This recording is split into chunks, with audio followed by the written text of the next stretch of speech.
देर से ही सही, लेकिन सच सामने आया। तो नमस्कार जोहार साथियों। तो चलिए आज का वीडियो शुरू करते हैं। तो जैसा मैंने कल एक वीडियो चलाया था, अमर तिर्की जी का इंटरव्यू लिया था। अगर वो वीडियो आप नहीं देखे हैं तो एक बार देख लीजिएगा। तो आज हम एक चीज बताने वाले हैं। आखिर आदिवासी भाई ने सच बोल ही दिया। आपको बता दे, आदिवासी भाई ने सारा प्रकरण के बारे में बता ही दिया कि किसका खेला चल रहा है। जयराम महतो, जेलकेम और आदि कुर्मी को टारगेट करने के पीछे किसका खेला चल रहा है, अमर तिर्की भाई जी ने बता दिया। देर से ही सही, उन्होंने सच बोला। और सच ज्यादा दिन छिपता नहीं है, और सामने सच आ ही गया। तो जब मैंने उनसे कल मिला, उनसे मिले तो बहुत सवाल जवाब किए कल हम। उन्होंने सारा प्रकरण बता दिया कि किसका खेला है, क्या चक्रव्यूह है, कौन इसमें नेता बनना चाहता है, कौन चेहरा चमकाना चाहता है, किसको गिराना चाहता है। सारा कुछ समझ में आ गया। अगर आपको नहीं पता है क्या समझ में आया, तो हम आपको इस वीडियो में विस्तार से बताएंगे।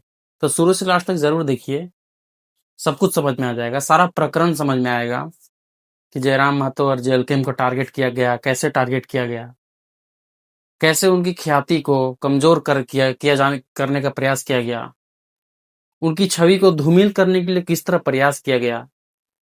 उन सभी पे आज बात करेंगे। तो जब हम उससे अमर तिर्की जी से सवाल करते हैं कि आदिवासियों का हक कौन मार रहा है, कुर्मी मार रहा है या ईसाई मार रहा है, तो उनका जवाब सुनिए वो क्या बोलते हैं।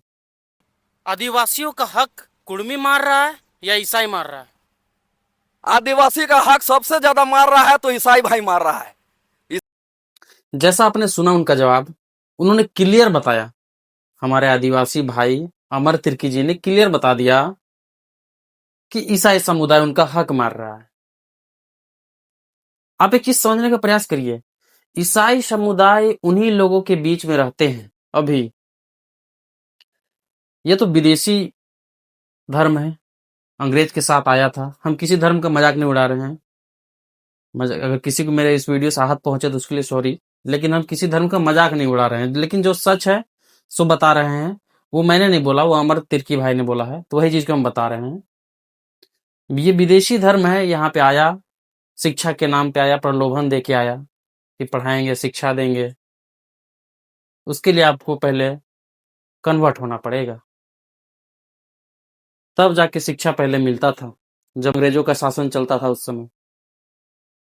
तो अभी जो खेला चल रहा था, इतना दिन से प्रकरण जो चल रहा था, टारगेट किया जा रहा था जयराम महतो को, जेल कैम्प को, इसके पीछे बहुत बड़ा फंडिंग हो रहा था ईसाई समुदाय के द्वारा। ऐसा अमर तिर्की जी ने बताया है। और उन्होंने ये भी बताया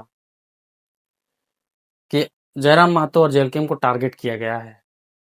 देर से ही सही, आखिर सच सामने आ रहा है। कहीं न कहीं आदिवासी भाई भी सब समझते हैं पूरे प्रकरण को, कि क्या हो रहा है मार्केट में, लोगों के द्वारा क्या परोसा जा रहा है, उनके दिमाग को किस तरह खेला जा रहा है, किस तरह भटकाया जा रहा है। आप एक चीज को समझने का प्रयास करिए। उन्होंने ये भी बताया कि झारखंड में 28 विधानसभा सीट है जो रिजर्व सीट है, स्पेशल आदिवासियों के लिए, शेड्यूल ट्राइब में जो आते हैं उन लोगों के लिए रिजर्व सीट है।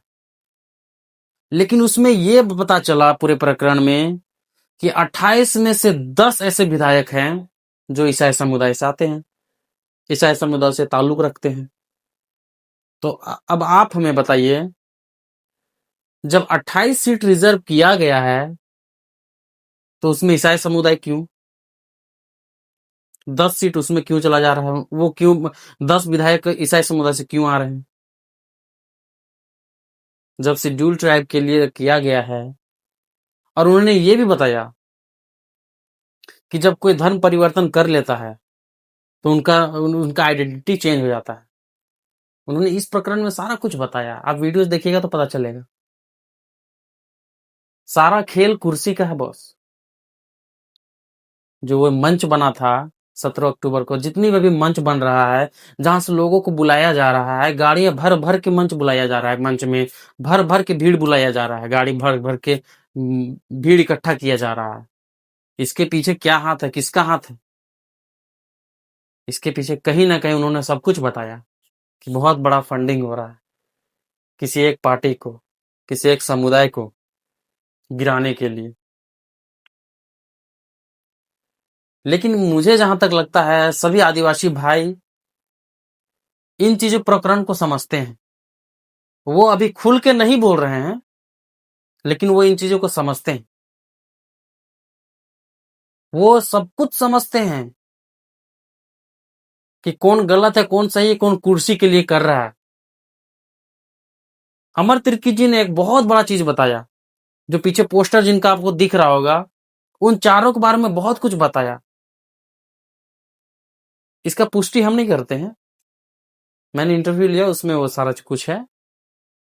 इन लोगों के बारे में जो भी चीज वो बताए हैं कि किसी को जब कोई आगे बढ़ रहा होता है तो उसको गिराने के लिए किस तरह का साजिश रचा जाता है, चाहे वो उसी के समुदाय से हो, चाहे दूसरे समुदाय से हो। उसको गिराने के लिए बहुत ही तरह का प्लानिंग चलता है, बहुत ही तरह का तैयारी किया जाता है, और ये होता भी है। वो कहावत आप सुने होंगे, जब चाय में मक्खी गिर जाता है ना तो वो मक्खी को निकाल दिया जाता है। उसी प्रकार जब आप किसी को भरी मंचों में, भरी सभा में गाली दे के, टारगेट करके जब नेता बनने का कोशिश करते हैं ना, तो वो उसी प्रकार है, वो मक्खी की तरह है जो चाय में गिर जाता है तो कुछ दिन बाद उसको लोग हटा देते हैं। जैसा अभी निशा दी का बेइज्जती हुआ, उसी प्रकार एक दीदी और बची हुई है। वैसे उस सभा में उसका भी बेइज्जती हुआ था, उसको भी मंच नहीं दिया गया था, मंच से उतार दिया गया था। वीडियो चला है, आप वीडियो देखे भी होंगे। वो अंदर अंदर शांत रही, वो कंट्रोल की, लेकिन निशा दीदी ने सारा बखान कर दिया, सारा चीज बता दिया।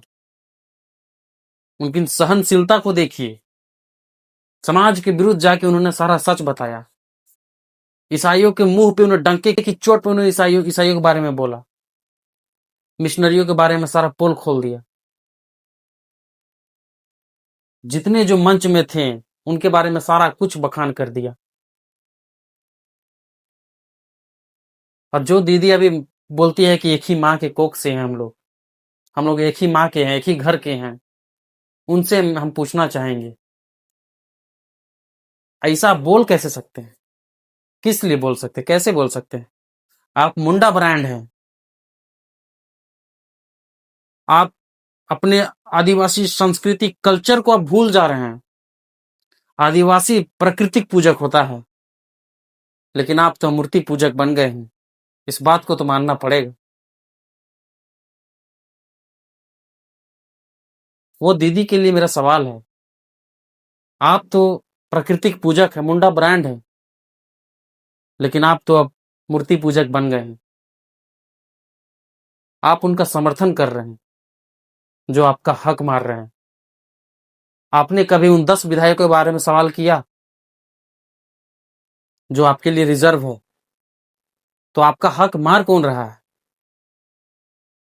जो आपके लिए रिजर्व है वो आपका हक मार कौन रहा है? जिस तरह अभी भी आप मंचों से, बड़ी बड़ी मंचों से जयराम महतो और जेलकेम का नाम लिए बिना कोई सभा शुरू नहीं करते, आप अपना भाषण शुरू नहीं करते, इसके अलावा कोई भी भाषण नहीं देते, कोई भी जरूरतमंद, कोई भी ऐसा झारखंड के जन मुद्दों को नहीं उठाते जो यहाँ के लिए जरूरी हो। एक बात याद कर लीजिए, जो किसी को टारगेट करके, किसी को गाली देके जो चेहरा बनाना चाहता है, वो कुछ समय के लिए होता है। वही चाय की प्याली में गिरी हुई मक्खी की तरह होता है, कुछ दिन बाद उसे भी निकाल दिया जाएगा। इस बात को आप जरूर याद रखिएगा। आपको अभी तक भी नहीं समझ में आ रहा है कि आपका मिशनरी समुदाय किस तरह आपका हक मार रहा है।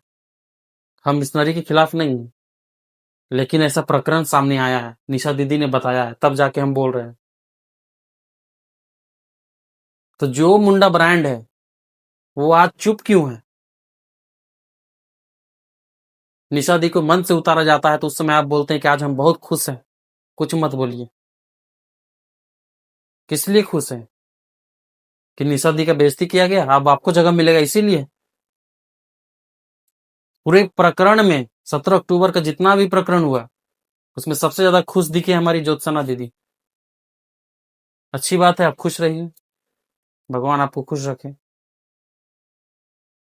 लेकिन जो सच है, हमारे आदिवासी भाई ने सारा सच खोल के रखा है।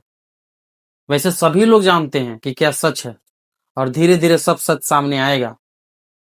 किसी एक समुदाय को टारगेट करके, किसी एक व्यक्ति को टारगेट करके, जो आप मंचों से अपना चेहरा बनाना चाहते हैं, जो आप नेतागिरी में चमकाना चाहते हैं, जो आप अपना जगह लेना चाहते हैं, एक सीट बनाना चाहते हैं अपने लिए, सच सामने आएगा और उसे चाय में गिरी हुई मक्खी की तरह आपको भी साइड कर दिया जाएगा।